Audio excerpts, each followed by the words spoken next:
আসসালামু আলাইকুম। তোমরা হয়তো প্রত্যেকে এই ধরনের রোগী দেখেছো যারা না মরছে আর না বাঁচছে, একেবারে শেষ অবস্থা। কি কঠিন অবস্থা, তাই না? কিন্তু এর থেকেও কঠিন ও করুণ অবস্থা তোমার হতে যাচ্ছে যদি তোমার পড়াশোনা তুমি ঠিকভাবে না করো।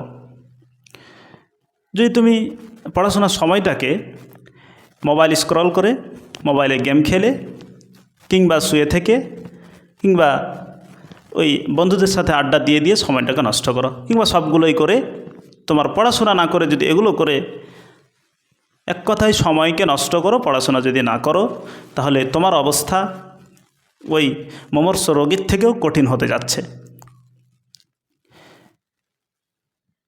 এখন তোমরা কিছু বুঝতে পারবে না, পড়াশোনাটা যখন শেষ করবে, একটা জবে যাবে, একটা জব যখন তোমাকে পাওয়ার দরকার হবে, জব যখন করতে যাবে, তখন শুরু হবে খেলা। যেখানে যাবে সেখানেই যেহেতু ভালো করে পড়াশোনা করোনি, কোনোটাতে সাকসেস হবে না, মানে ভালো জবে কোনোটাতে সাকসেস হতে পারবে না। যখন সাকসেস হতে পারবে না, তখন তোমার মধ্যে হতাশা, দুশ্চিন্তা ইত্যাদি কাজ করবে। নিজে নিজে তো পস্তাবেই, নিজে নিজে তো হতাশার মধ্যে থাকবেই, পাশ থেকে আরও চাপ তোমার উপর সৃষ্টি হবে। বাবা বলবে কিছু একটা কর, ভাই বলবে কিছু একটা কর, 25-26 বছর বয়স হয়ে গেল, কিছু একটা কর, বোন বলবে কিছু একটা কর, পাড়া প্রতিবেশী কিরে কখন বিয়ে শাদী করবি, অত বয়স তো অনেক হয়ে গেল। এই যে বিভিন্ন একটা চাপ, এই চাপ তোমাকে দুমড়ে মুচড়ে দেবে। তুমি তো নিজের আশা আকাঙ্ক্ষা যে এটা তৈরি হয়, সে আশা আকাঙ্ক্ষা পূরণ করতে পারবে না বলে নিজে নিজে তো গুমড়ে মরছই, তার উপর আবার এক্সট্রা চাপ চারিদিকের পরিবেশ, সমাজ, যার ফলে তুমি না মরবে না বাঁচবে, এরকম একটা কঠিন অবস্থার মধ্যে পড়ে যাবে। অবস্থাটা মুমূর্ষু রোগীর থেকে আরও কঠিন। উদাহরণটা যদি এভাবে দিই তাহলে আরও ভালো হবে, যে কোনো একটা লোককে ফাঁসি দেওয়া হচ্ছে, ফাঁসিটার দড়িটা সম্পূর্ণ না টেনে দেওয়া হচ্ছে, আর না তাকে ঢিল দেওয়া হচ্ছে। ওইভাবে রাখার ফলে তার শুধুমাত্র আঙুলগুলো ঠিকছে, আর ওইদিকে যদি সে পা নিচে করছে তাহলে মারা যাচ্ছে।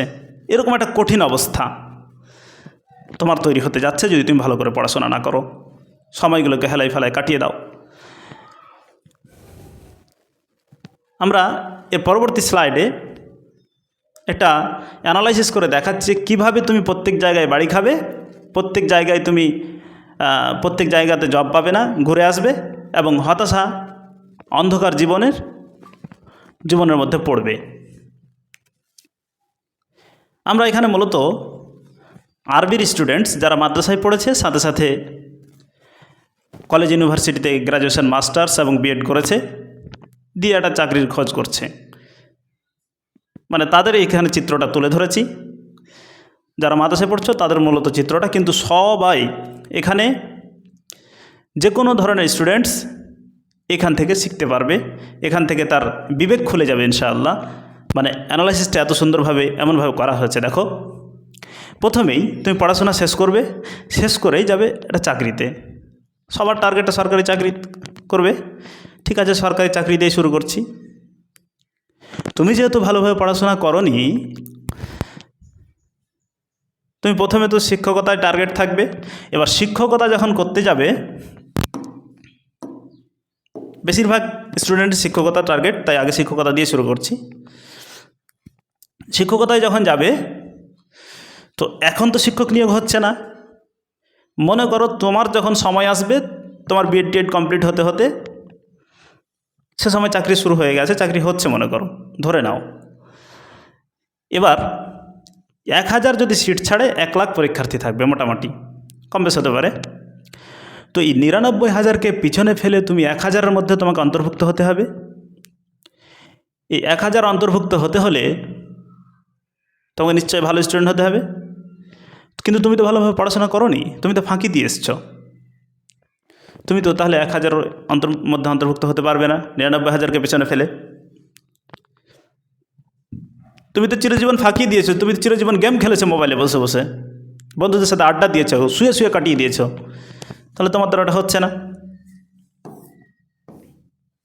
ওটা গেল। বিভিন্ন ক্যাটাগরির অফিসার, এই পদে চাকরি করতে হলে ম্যাথ, ইংলিশ, জেনারেল সায়েন্স অবশ্যই লাগবে। কম্পিটিশান ওখান থেকে কম নয়, বরং বেশি। এখানে ওই সমস্ত জ্ঞান লাগবে, তুমি তো ফাঁকি দিয়েছ। আমি এখানে আরবি নিয়ে আলোচনা করছি, তো তুমি তো আরবিটাই ভালো করে পড়োনি, তাহলে তুমি তো এগুলো বহু দূরের কথা, হলো না? জেনারেল স্টুডেন্টের ক্ষেত্রে এসএম কেস, তারা তো ভালো করে পড়েনি, তাহলে ম্যাথ পারবে না, ও ইংলিশ ভালো করে পারবে না, গেছে। এবার আসি নিজামি মাদ্রাসায়। ওখানে যখন বাড়ি খেলে পেলে না কোনোটাই, তখন তুমি গেলে নিজামি মাদ্রাসায়। এখানে দেখো কোনটা মেলে তোমার। বড় মাদ্রাসায় এখানে কোরআন, হাদিস, তাফসির এগুলোর অনুবাদ, ব্যাখ্যা, বিশ্লেষণ করতে হবে। তুমি তো ফাঁকি দিয়ে এসছো চিরজীবন, তুমি কি পারবে বুখারী মুসলিমের অনুবাদ করাতে, ব্যাখ্যা বিশ্লেষণ করতে, তাফসির পড়াতে? পারবে না, যেহেতু তুমি ফাঁকি দিয়েছ। ধরে নিলাম পারছো না মানে তোমার এটাও গেল। এখানে যদি পারতে, তাহলে হয়তো 12 থেকে 15,000 স্যালারি পেতে, কোনো রকম সংসারটা চলতো। তবে 12 থেকে 15,000 স্যালারি তখনই দেবে যখন তুমি বড় মাদ্রাসার উঁচু পোস্টে জয়েন্ট হতে পারবে। যদি আবার নিচু পোস্টে হও তাহলে ওই 6, 7, 8, 9 এরকম। ছোটো মাদ্রাসায় আসি এবার। ছোটো মাদ্রাসার বেতন 6, 7, 8, 9 এরকম। তো এটা তো কি পড়াতে পারবে? এখানেও কোরআনের অনুবাদ করতে হয়, বুলুগুল মারাম, মিসকাত, হেদায়েতুন নাহু এগুলো পড়াতে হবে, অনুবাদ, ব্যাখ্যা, বিশ্লেষণ করতে হবে। তোমার তো এটাও যোগ্যতা নেই। তুমি যেভাবে পড়াশোনা করছো তোমার যোগ্যতা তৈরি হবে না, এটা কোনো যোগ্যতা তৈরি হবে না। হাজারো অচল অথর্ব এখন আছে যারা পারবে না অনুবাদ করতে, যারা পড়াতে পারবে না বলে তারা কি করবে, বাধ্য হয়ে বিদেশ টিদেশ গেছে। অথবা অনেকে পড়াতে পারবে, তারপরে ওই যে 6,000 7,000 বেতন, সংসার চলে না, গেছে বিদেশে খাটতে। আমি খাটাটা খারাপ বলছি না, বাট আমি 25 বছর পড়ার পরে যদি আবার ওই কাজই করতে হয় তাহলে আগে করতাম, আগে থেকে শুরু করতাম, আরও 5-7 বছর আগে থেকে খাটা যেত। হ্যাঁ, তো ছোটো মাদ্রাসায় যদি এখানে কোনো রকম পড়াতে পারো তাহলে 6 থেকে 9 পর্যন্ত মনে করো বেতন পাবে। উঁচু পদে জয়েন্ট হতে পারলে 9,000 বেতন পাবে। 9,000-এর সংসার চলবে? 7,000-এর সংসার চলবে? চলবে কিনা উত্তর তুমি দেবে। এবার আসি, ওখানে মনে করো দুটোই পারলে না, পড়াশোনা যেহেতু ভালোভাবে করোনি, দুটোই তোমার হলো না, দুটো আর ওইদিকে দুটো, 4টাই তুমি পেলে না। এবার আসি মসজিদের ইমামতি। এটা দুটো ক্যাটাগরি করেছি, নিম্ন বেতন আর মাঝারি বেতন। নিম্ন বেতনের যেটা, আগে মাঝারি বেতনটা বলি। এই মাঝারি বেতন যেখানে দেয় একদম ভালো কোয়ালিটির আলেম চাই, বেতনটা কম দেয় কিন্তু আলেম আবার ভালো নেবে। সমাজের একটা ব্যাধি আছে, ইমামদের বেতন বেশি দিতে চায় না। যাই হোক, ডোজটা এটা পরে দেওয়া হবে, ট্যাবলেট তাদের। তো বলছিলাম মাঝারি বেতন, এই মাঝারি বেতন যেগুলো দেয় এটা মোটামুটি 11 থেকে 15।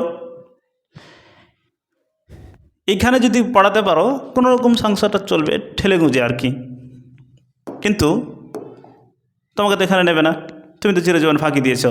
তোমাকে যে বক্তব্যের প্র্যাকটিস করানো হতো সেটাও তো তুমি করোনি। এছাড়াও আরও তোমার শিক্ষাগত দুর্বলতা, অনেক ত্রুটি থেকে গেছে, তোমাকে এখানে নেবে না। যদি পাও তাহলে 11-12 কোনো রকম সংসারটা চলবে। এবার নিম্ন বেতন, এই 6 থেকে 8,000 বা 9,000 চলবে? তোমার যা সিচুয়েশান, তুমি এখানেই যোগ্য, অথবা এখানকারও যোগ্য না। মানে যেভাবে তোমরা পড়াশোনা করতে যাচ্ছ অধিকাংশ স্টুডেন্টস, তাদের এখানকারও যোগ্য না। যারা ভালো তাদেরকে আমি কিছু বলছি না, যারা পড়ছো না, যারা ফাঁকি দিচ্ছ তাদেরকে নিয়ে ভিডিওটা আমার, অন্যরা আবার মাইন্ড করো না। হ্যাঁ, তো নিম্ন বেতন, তোমার এখানেও সংসারটা ঠিকভাবে চলবে না, না তুমি বাঁচবে না মরবে। এই সিচুয়েশান যদি এখানে তোমাকে জব করতে হয় এই নিম্ন বেতনে, তাহলে অবস্থাটা সেম। এ থেকে আরও কঠিন পরিস্থিতি আছে, দেখাচ্ছি। এবার আসি কোম্পানির চাকরি, ট্রান্সলেশনাল কাজ আর যে কোনো কাজ, দুটো ভাগে ভাগ করেছি এখানেও। ট্রান্সলেশনের কাজ যেটা, সেটা Arabic to English, English to Arabic, দুইভাবে ট্রান্সলেশন করার জন্য কোম্পানি থেকে বিভিন্ন হায়ার করে আর কি, নেই। এটার বেতন খুব ভালো না আর কি, তুলনামূলক ভালো, মোটামুটি 25-এর ওপরে, 30, 35, 40, 45 বিভিন্ন রকমের বেতন হয় কাজ অনুসারে। কিন্তু তুমি তো সাধারণ বাংলা অনুবাদ করতে জানো না, ইংলিশ অনুবাদ করবে কি করে সম্ভব? বাংলায় আরবি বুঝতে পারো না, ইংলিশ অনুবাদ করতে পারবে না। যে কোনো কাজে কোম্পানিতে যুক্ত হলে একটু ভালো যদি কোনো পোস্টে জয়েন্ট হও, তাহলে এর জন্য লাগবে ইংলিশ এবং হিন্দি। তুমি তো ইংলিশ ভালো করে পড়োনি, তুমি তো বিশেষ করে মাদ্রাসার স্টুডেন্ট, তুমি তো মনে করেছিলে যে আমার এইচএস দিলেই তো ইংলিশ শেষ, ইংলিশের আর দরকার হবে না। তো তোমার এটাও নেই। আর যারা স্কুল স্টুডেন্ট তারা রঠা করে পড়ে ফাঁকি দাও, যারা ফাঁকি দিয়েছ কথায়, তারা ওটাও পাবে না। মানে কোম্পানির জব উন্নত মানের পোস্টে তুমি পাবে না, পাবে কোনটা? ওই দারোয়ান, সিকিউরিটি গার্ড আর কি, তোমার নিম্ন শ্রেণীর কোনো পদ। তুমি যদি ওটাই করবে তাহলে এতদিন পড়াশোনা করলে কেন? এইচএস পাস করে চলে যেতে। মানে তোমার এটাও গেল, উঁচু পদেরটা এটাও গেল, ও নিম্ন পদেরটা একটু থাকলো আর কি। এবার যখন তুমি যেখানে যাচ্ছ সেখানে এভাবে বাড়ি খাচ্ছ, হচ্ছে না, মানে এগুলো তো না হয়, নিম্ন বেতন না হয়, এগুলো 6,000 7,000 তুমি ভালো করে না চলতে পারবে না, তোমার মানে কোনো দিকে নয় আর কি, এক কথা হচ্ছে আটকে যাওয়া। তো এই অবস্থায় পড়ে কি করবে না, তোমার জীবনটা অন্ধকার হয়ে যাবে। ওই মুমূর্ষু রোগীর থেকেও আরও অত্যন্ত ভয়াবহ হয়ে উঠবে। তাই বলবো, তোমরা তোমাদের পড়াশোনার প্রতি মনোযোগী হও। যে বিষয় নিয়ে পড়াশোনা করছো, যে লাইনে পড়াশোনা করছো, মাদ্রাসা লাইন অথবা জেনারেল লাইনে, যেখানে পড়াশোনা করছো ভালোভাবে পড়াশোনা করো, যতদিন পড়াশোনা করবে। আর যদি ভালোভাবে পড়াশোনা করতে না পারো, তোমার দ্বারাই না হয় একেবারে, তাহলে তুমি খুব বেশি লেট করো না, তুমি অন্য কোনো একটা কাজ শিখে নাও এইচএস দেওয়ার পরে। তবে যে কদিন পড়বে ভালো করে পড়ো, ভালো করে পড়ার পর কোনো একটা কাজ শিখে নাও। কিন্তু এমনি পড়ে থাকবে, গ্র্যাজুয়েশন মাস্টার্স বিএড করবে আর পড়ে থাকবে, আর পরে মানে ভালো করে পড়বে না আর পড়ে থাকবে, তাহলে একেবারে অন্ধকার হয়ে যাবে জীবনটা। মনে রেখো, কোনো জবের যদি যোগ্য না হও তাহলে অন্ধকার হয়ে যাবে জীবনটা। অতএব এই অন্ধকার জীবন থেকে বাঁচতে তুমি তোমার সিদ্ধান্ত আজকেই নাও, এই ভিডিও দেখার সাথে সাথেই নাও যে কি করবে। হয় ভালো করে পড়ো, আর না তো ছেড়ে দিয়ে কোনো কাজে লাগো, কিন্তু এইভাবে জীবনকে ফেলে রেখো না।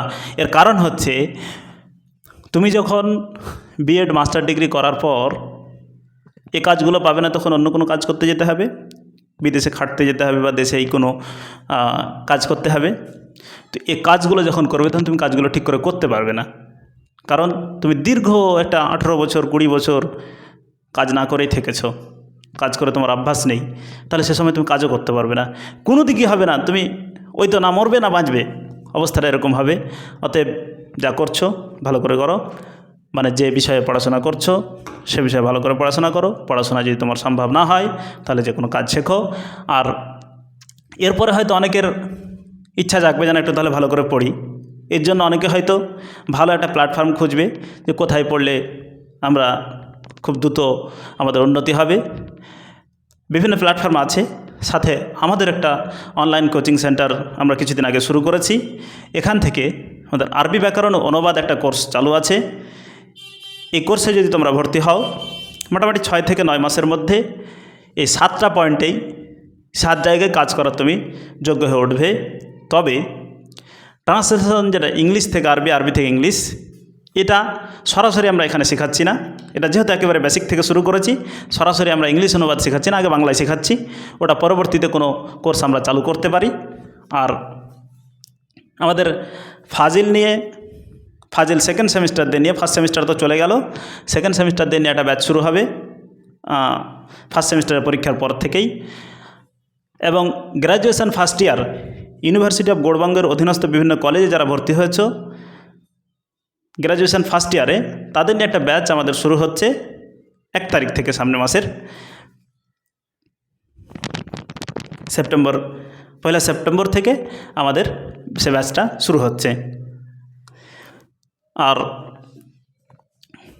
আলিমের ব্যাচ এই সেশন আমরা শুরু করছি না, তার পরবর্তী সেশনে শুরু করছি। এক কথায় এরা যেহেতু একটা কোচিং সেন্টার, বিভিন্ন সময় বিভিন্ন ব্যাচ আমাদের শুরু হবে, বিভিন্ন বিষয়ে পড়ানো হবে, বিভিন্ন দিকটা পড়ানো হবে।